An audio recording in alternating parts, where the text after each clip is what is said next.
For many of us, April is the quintessential month of spring. The temperatures are warming and so is the soil.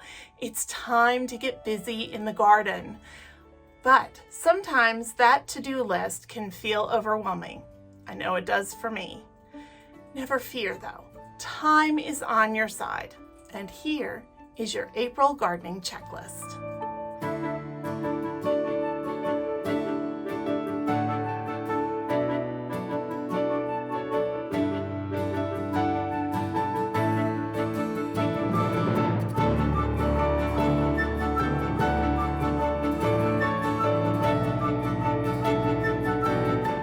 Make this the year you start a gardening journal.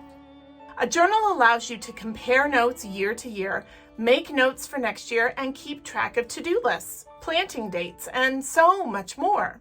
I write in mine once or twice a week, summarizing what I've done and noting dates for sowing seeds, planting new plants, etc. I can't imagine gardening without a journal, and I bet you'll feel the same once you begin. Now is a great time to think about irrigation for your garden before you need to use it. I use a range of irrigation solutions, but soaker hoses and Oyas are two of my favorites.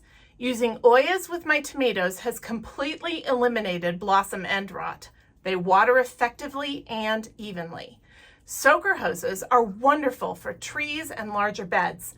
Both are water-wise irrigation solutions, getting water to the plant's roots right where they need it. One of my favorite easy plants in the veggie garden is cut and come again lettuce.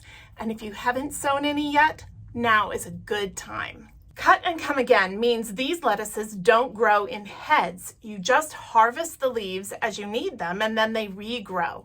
Sprinkle the seeds over the top of the bed and cover lightly with vermiculite, perlite, or even a piece of wet burlap.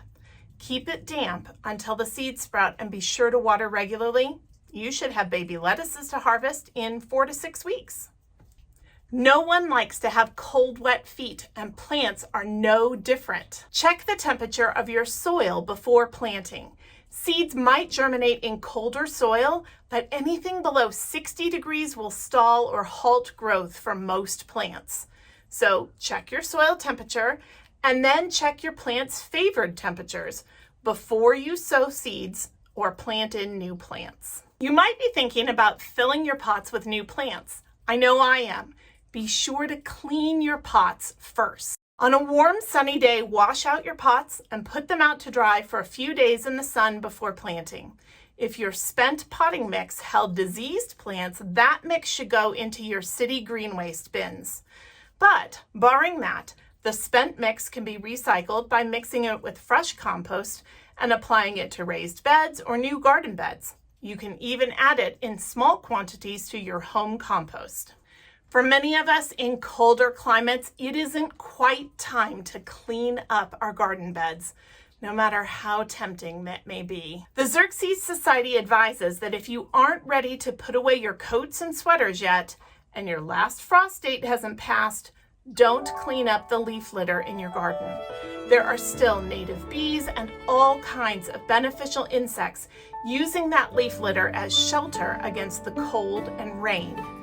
If you do need to do some tidying, use the chop and drop method. Just cut and leave the cuttings where they fall.